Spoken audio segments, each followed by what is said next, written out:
ललिता निवास जग्गा किर्ते प्रकरणमा 150 कर्मचारी संलग्न रहेको खुलासा। 143 रोपनी जग्गा भूमाफियाले हडपे।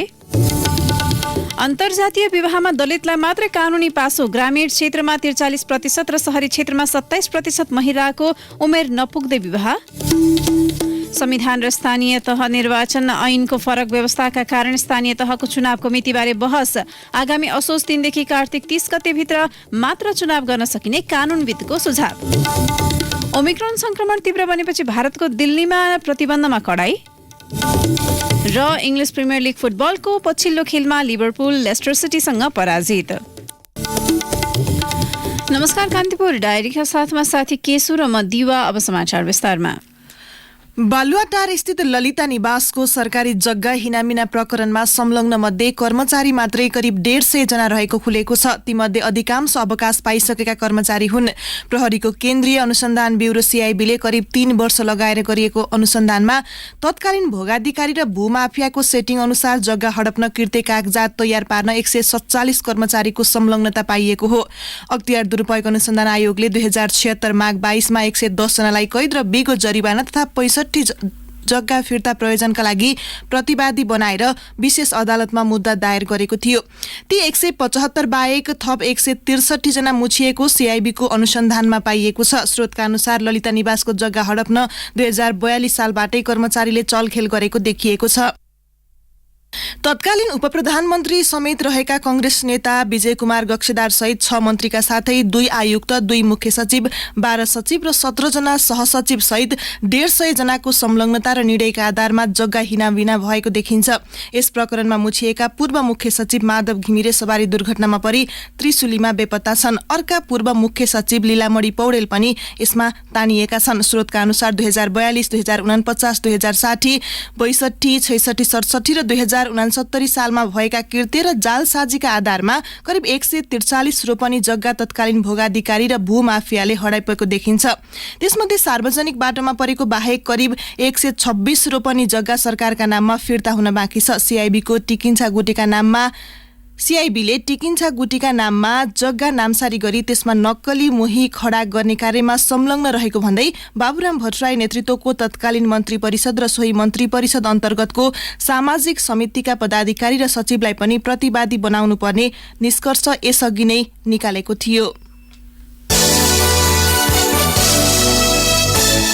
हुम्लाको सर्केगाड गाउँपालिका 1 जैरेका 19 वर्षीय चन्द्रकामी 29 मङ्सिरबाट हराए।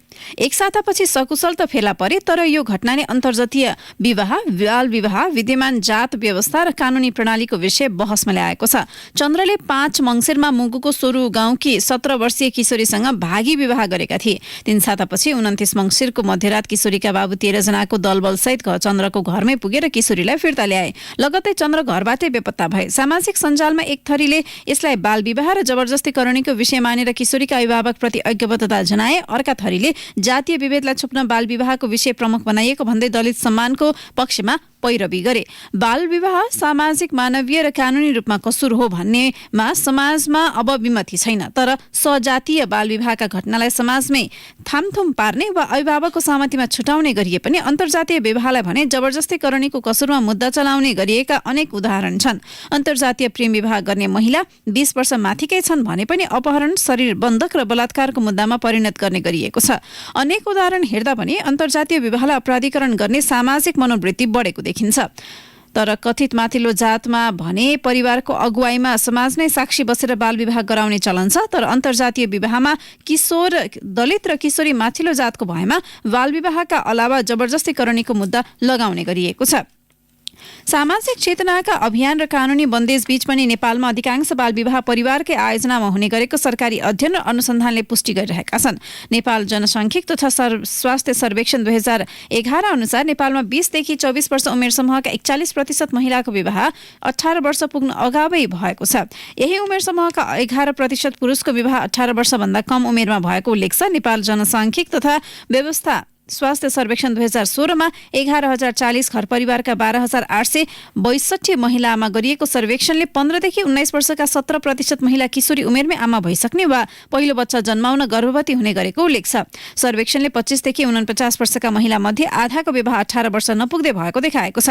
2068 सालको जनगणना अनुसार नेपालमा विवाहित महिला मध्ये 75% को विवाह 20 वर्ष नपुग्दै भएको देखिएको छ। राष्ट्रिय जनसङ्ख्या कोषका अनुसार पनि ग्रामीण क्षेत्रमा बसोबास गर्ने मध्ये 43% महिला र शहरमा बस्ने मध्ये 27% महिलाको विवाह 18 वर्ष नपुग्दै भएको छ। माओवादी केन्द्रका अध्यक्ष पुष्पकमल दाहालले प्रस्तुत गरेको 21औं शताब्दीमा समाजवादको नेपाली बाटो शीर्षकको राजनीतिक दस्तावेज कार्यान्वयनमा समूहगत छलफलका प्रतिनिधिले नै शंका व्यक्त गरेका छन्। कतिपय प्रतिनिधिले प्रतिवेदनमा ल्याइएका योजनामाथि नै प्रश्न उठाएका छन्। अध्यक्ष दाहालले सोमबार बन्द सत्रमा पेश गरेको राजनीतिक दस्तावेजमा हिजो 25 समूहमा छलफल भएको थियो। 25औं समूहको नाम दिइएको जनवर्गीय संगठनका फ्याक्सन इन्चार्जहरूले अध्यक्ष दाहालको दस्तावेजको कार्यान्वयनको पक्षबारे चिन्ता र शंका व्यक्त गरेका छन्। समूह छलफलमा रहेका तिलकराज भण्डारीले भन्नुभयो, दस्तावेजप्रति सबैको सकारात्मक बुझाइ छ। अध्यक्ष प्रचण्डले जे समीक्षा गर्नुभएको छ त्यो कार्यान्वयन हुन्छ कि हुँदैन भन्ने सबैको प्रश्न रह्यो। सो समूहमा एमालेसँगको एकताबारे अध्यक्ष दाहालले गरेको आत्मसमीक्षा अपूरो भएको कुरा पनि उठेको थियो। सबै विभागका प्रतिनिधि रहेको समूहको संयोजन गरिरहेका माया प्रसाद शर्माले प्रतिवेदन कार्यान्वयनमा अध्यक्ष दाहालले कस्तो भूमिका खेल्छन् भन्ने प्रश्न उठेको बताउनुभयो। दाहालको प्रतिवेदन कार्यान्वयन भए पार्टी रूपान्तरण हुने, तर त्यसैमा शंका रहेको सल्लाहकार समूहमा छलफलका क्रममा उठेको थियो। संघीय सांसद समेत रहेका समूहका नेता रामनारायण बिडारीले बहुपदीय व्यवस्थादेखि एमसीसी सम्ममा धारणा आएको जानकारी दिनुभयो। यसैबीच माओवादी केन्द्रका नेता राम कार्कीले नेपाली कम्युनिष्ट पार्टीमा फरक विचार फस्टाउन दिनुपर्ने तर्क गर्दै पार्टीको जारी महाधिवेशनमा पूरक राजनीतिक प्रस्ताव पेश गर्नुभएको छ। कम्युनिष्टहरूका बीचमा चल्ने वाद विवाद, प्रतिवाद र छलफलले उत्पन्न गर्ने ऊर्जाको बलमा प्रगतिशील कार्यक्रमहरू लागू गर्न सकिने उहाँले तर्क गर्नुभएको हो। यस्तै माओवादी केन्द्रले वर्ग वा समुदायको जनसंख्यालाई मुख्य आधार मानेर केन्द्रीय समितिलाई समावेशी बनाउने भएको छ। केन्द्रीय समितिमा 15% सदस्य दलित समुदायबाट, 5% मुस्लिम समुदायबाट र सबै पार्टी समितिमा 40 वर्ष मुनिका युवा कम्तीमा 20% समावेश गर्ने तयारी छ। केन्द्रीय समितिमा 35% महिला चुन्न लागि छ। महिला नेताहरूले पदाधिकारी, स्थायी समिति र पोलिट ब्युरोमा समेत 35% महिला हुनुपर्ने आवाज उठाएका छन्। केन्द्रीय सदस्य उर्मिला अर्यालले भन्नुभयो, महिला संघको इन्चार्ज र अध्यक्षका तर्फबाट हामीले केन्द्रीय समिति मात्रै होइन, पदाधिकारी, स्थायी पोलिट ब्युरो लगायतमा 35% महिला अनिवार्य हुनुपर्छ भनेर लिखित सुझाव दिएका छौं। पदाधिकारीमा दलित अनिवार्य गर्नुपर्ने सुझाव पनि समूहगत छलफलमा आएको छ।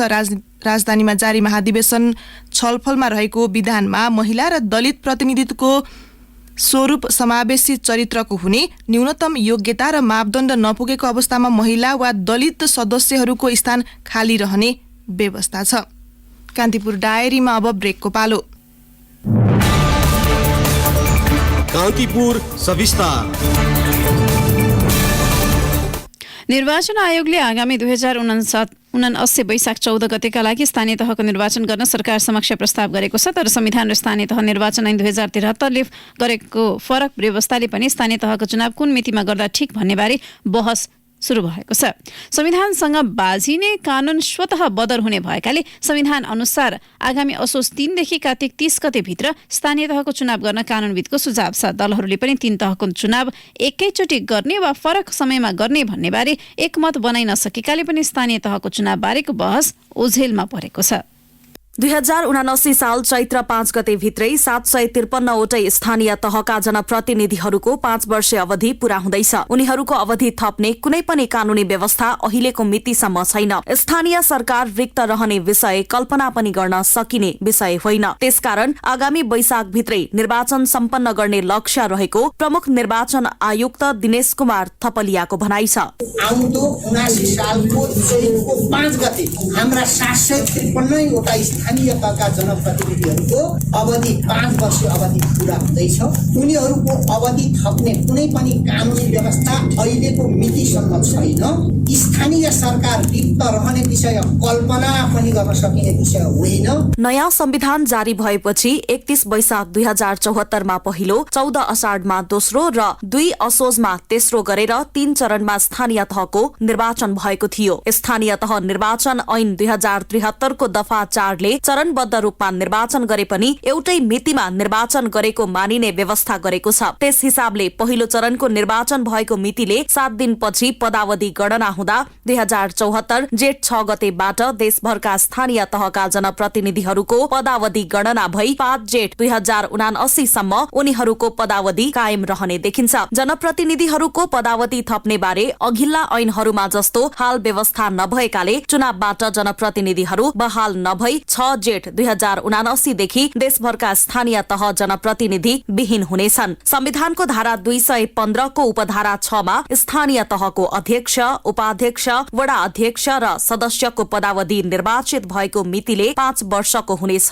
भन्ने व्यवस्था छ। संविधानको धारा 225 मा स्थानीय तहका व्यवस्थापिका गाउँ र नगरसभा सम्बन्धी व्यवस्था छ। त्यसमा भनिएको छ गाउँसभा र नगरसभाको कार्यकाल निर्वाचन भएको मितिले 5 वर्षको हुनेछ। त्यस्तो कार्यकाल समाप्त भएको 6 महिनाभित्र अर्को गाउँसभा र नगरसभाको निर्वाचन सम्पन्न गर्नुपर्नेछ। संविधान बाहेक स्थानीय तह निर्वाचन ऐन 2073 मा पनि निर्वाचन मितिका बारेमा व्यवस्था छ। ऐनको दफा 3 मा सदस्यको निर्वाचन गाउँसभा वा नगरसभाको कार्यकाल समाप्त हुनुभन्दा 2 महिना अगाडि हुनेछ भन्ने व्यवस्था छ। स्थानीय तहको प्रमुख, उपप्रमुखदेखि वडा सदस्यहरूलाई एकमुष्ट रूपमा सो दफामा सदस्य भनी सम्बोधन गरिएको देखिन्छ। यसले गर्दा पनि निर्वाचन आयोगलाई उसले प्रस्ताव गरेको मितिमा स्थानीय तहको चुनाव गर्न कठिन हुने ठान्छन् संविधानविद डाक्टर चन्द्रकान्त गेवाली। अहिलेको स्थानीय तहको निर्वाचनको सम्बन्धी ऐन 2073 को दफा 3 ले चाहिँ निर्वाचनको कार्यकाल समाप्त भएको मिति भन्दा 2 महिना अगाडि नै निर्वाचन गर्न सकिनेछ भनेर ऐनमा राख्यो। त्यही प्रावधान बमोजिम नै उहाँहरूको त्यो मनसायबाट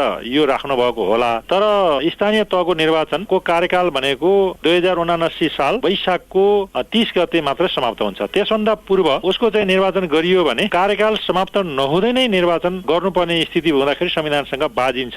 स्थानीय तहको निर्वाचन सम्बन्धी ऐन 2073 को दफा 3 ले निर्वाचनको कार्यकाल सकिएको मिति भन्दा 2 महिना अगाडि निर्वाचन गर्न सकिने व्यवस्था गरेको छ। कार्यकाल समाप्त हुनु अगावै निर्वाचन गर्नुपर्ने स्थिति आए यो संविधानसँग स्वत बाजिन्छ। निर्वाचन आयोगले स्थानीय तहको निर्वाचन 2079 साल वैशाख 14 गते हुनुपर्छ भनी सरकारलाई गरेको प्रस्ताव संविधान सम्मत नभएको संविधानविद डाक्टर गेवाली बताउनुहुन्छ। 5 वर्षको कार्यावधि चाहिँ ईश्वर साथ संविधानले राखेको छ। कार्यविधि समाप्त भयो भने कार्यकाल समाप्त भएको 6 महिनाभित्र निर्वाचन सम्पन्न गर्नुपर्ने छ भनेर त्यसरी बाध्यता रूपमा राखिसकेपछि कार्यकाल नसकिँदै निर्वाचन गर्ने परिकल्पना त संविधानले गर्दै गरेन। कार्यकाल सकिए पछाडि पनि 6 महिनाको भित्र चाहिँ निर्वाचन गर्न सकिनेछ भनेर संविधानले नै म्यान्डेट दिएको अवस्था देखिन्छ। त्यसकारणले कार्यकाल समाप्त हुनुभन्दा पूर्व त निर्वाचन आयोगले जुन कानूनलाई टेकेर गर्न खोजियो त्यो यदि निर्णय गर्यो भने पनि या सरकारले सिफारिस गरेर त्यसलाई उसले निर्णय गर्यो भने पनि त्यो चाहिँ संविधान सम्मत हुँदैन, त्यो संविधानसँग बाजिन्छ।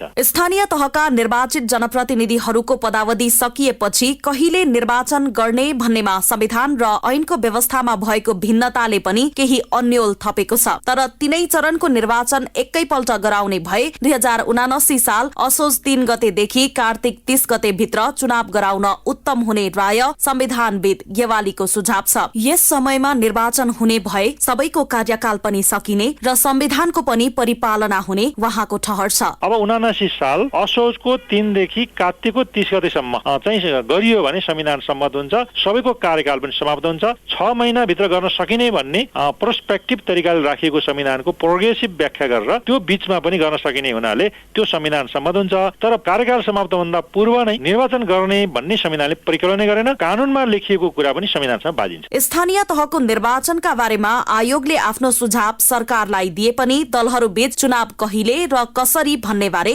एकमत छैन। सबै तहको चुनाव एकैपल्ट गर्नुपर्ने राय र फरक समयमा हुनुपर्ने तर्कहरू दलभित्रै छन्। यसले पनि निर्वाचन आयोगलाई चुनावी तयारी थाल्न समस्या पैदा भएको छ। चुनावको मिति घोषणा पूर्व कानूनी दायरा र दलहरू बीचको प्रदेशको सहमति पनि उत्तिकै महत्वपूर्ण छ। रेडियो कान्तिपुरका लागि पूजनी श्रेष्ठ। कान्तिपुर सविस्तार।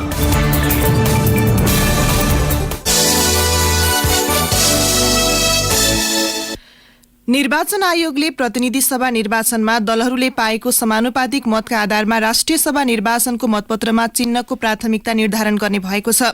19 जना राष्ट्रिय सभा सदस्य छान्न माघ 12 मा हुने चुनावमा भाग लिन 12 दल दर्ता भएका छन्। मतपत्रको सुरुमा एमालेको सूर्य चिन्ह रहनेछ। एमालेले समानुपातिकमा 31,73,000 मत पाएको थियो। दोस्रोमा कंग्रेसको रुख र तेस्रोमा माओवादी केन्द्रको गोलाकार भित्रको हँसिया हतौडा चिन्ह रहनेछन्। कंग्रेसले 31,28,000 र माओवादीले 13 लाख मत समानुपातिकमा पाएका थिए। चौथो स्थानमा जनता समाजवादी पार्टीको ढल्केको छाता चुनाव चिन्ह रहनेछ। एकीकृत समाजवादीको कलम चिन्ह 5औं स्थानमा र जसपाबाट छुट्टिएको लोकतान्त्रिक समाजवादी पार्टीको चिन्ह 6औं स्थानमा रहने आयोगले जनाएको छ। कान्तिपुर डायरीमा पुनः ब्रेकको पालो। ब्रेकपछि अब आर्थिक प्रसंग। बजेट खर्च गर्न नसकेर केन्द्र सरकार आलोचित भइरहेका बेला प्रदेशहरूको खर्चको अवस्था झन खराब देखिएको छ। चालु आर्थिक वर्ष 2078-79 को पछिल्लो 5 महिनामा संघीय सरकारको बजेट खर्च 23.7% बराबर छ, जबकि यही समयमा प्रदेशहरूको वार्षिक विनियोजन बजेटको 11.7% बराबर मात्रै बजेट खर्च गर्न सकेका छन्। महालेखा नियन्त्रकको कार्यालयबाट प्राप्त विवरण अनुसार प्रदेशहरूको मङ्सिर मसान्तसम्ममा चालु तर्फ 16.7, पुँजीतर्फ 7.3 र वित्तीय व्यवस्थातर्फ 15.6% खर्च भएको छ। बजेट खर्चमा सबैभन्दा कमजोर प्रदेश 2 देखिएको छ। यसले चालु आर्थिक वर्षका लागि छुट्याएको 34 अर्ब 10 करोड 18 लाख 90 हजार रुपियाँ बराबरको बजेटमा 7.6% अर्थात् 2 अर्ब 60 करोड 51 लाख 75 हजार रुपियाँ खर्च गरेको छ। चालु आर्थिक वर्षका लागि कर्णाली प्रदेशले 36 अर्ब 57 करोड 97 लाख रुपियाँ बराबरको बजेट विनियोजन गरेकोमा मङ्सिर मसान्तसम्म 2 अर्ब 96 करोड 43 लाख रुपियाँ खर्च गरेको छ। अब अन्तर्राष्ट्रिय प्रसंग। कोभिड-19 को संक्रमण बढ्दै गएपछि भारतको दिल्लीमा सार्वजनिक गतिविधिमा निषेधाज्ञा थप कडा पारिएको छ। दिल्ली विपद व्यवस्थापन प्राधिकरणले हिजो सूचना जारी गर्दै स्कूल, कलेज, सिनेमाघर, जिम तथा स्पा बन्दको घोषणा गरेको हो। यस्तै रात्रिकालीन कर्फ्यूको समय पनि 1 घण्टा बढाइएको छ। अब राति 10 देखि बिहान 5 बजेसम्म अत्यावश्यक बाहेकका काममा हिडडुल गर्न रोक लगाइएको छ। लगातार तेस्रो दिन संक्रमण दर 0.5 भन्दा बढी रहेपछि दिल्ली सरकारले येलो अलर्ट अन्तर्गत केही प्रतिबन्धहरू लगाएको हो। नयाँ निर्देशकका अनुसार मेट्रो, बस, रेस्टुरा 50% सीट क्षमतामा मात्रै चलाउन पाइनेछ। 1 महिना अगाडि मात्रै मेट्रोलाई 100% क्षमतामा सञ्चालनमा ल्याइएको थियो। मल्टिप्लेक्स, ब्याङ्कोट तथा स्पोर्ट कम्प्लेक्सहरू बन्द रहनेछन्। अत्यावश्यक बाहेकका पसलहरू जोर-बिजोर दिनका आधारमा सञ्चालन गरिनेछ। पसलहरूलाई बिहान 10 देखि बेलुका 8 बजेसम्म मात्रै खोल्ने अनुमति दिइएको छ। अब खेल प्रसंग। इंग्लिश प्रिमियर लीग फुटबलको पछिल्लो खेलमा लिभरपुल लेस्टर सिटीसँग पराजित भएको छ। अंक तालिकाको दोस्रो स्थानमा रहेको लिभरपुललाई शीर्ष स्थानको म्यान सिटीसँगको दूरी घटाउने अवसर गुमेको छ। लेस्टर सिटीका लागि एकमात्र विजयी गोल केनन्डुस बरिहलले गरेका हुन्। खेलको 15 मिनेटमा पाएको पेनाल्टीको अवसर सदुपयोग गर्न नसक्दा लिभरपुल हार बेहोर्न बाध्य भयो। बल पोजिसनका आधारमा लिभरपुल हावी भए पनि गोल गर्न नसक्दा उसलाई धक्का लागेको हो। जितसँगै लेस्टर सिटी तालिकाको 9औं स्थानमा उक्लिएको छ। यसैगरी गैराती भएका अन्य खेलमा क्रिस्टल प्यालेसले नर्विच सिटीमाथि 3-0 को जित निकालेको छ भने वेस्ट ह्यामले वाटफोर्डलाई 4-1 गोल अन्तले हराएको छ। साउथह्याम्पटन र टटनह्यामले 1-1 को बराबरी गरेका छन्। अब मौसम सम्बन्धी जानकारी। काठमाडौँ उपत्यका सहित मुलुकका अधिकांश स्थानमा हल्कादेखि मध्यम वर्षाको सम्भावना रहेको मौसम पूर्वानुमान महाशाखाले जनाएको छ। साथै उच्च पहाडी तथा हिमाली भूभागहरूका धेरै स्थानमा हिमपातको सम्भावना रहेको छ। केही बेर अघि 8 डिग्री सेल्सियस मापन गरिएको काठमाडौँ उपत्यकाको अधिकतम तापक्रम आज 13 डिग्री सेल्सियससम्म पुग्नेछ। सूर्योदय बिहान 6:54 भयो भने सूर्यास्त साँझ 5:18 हुनेछ।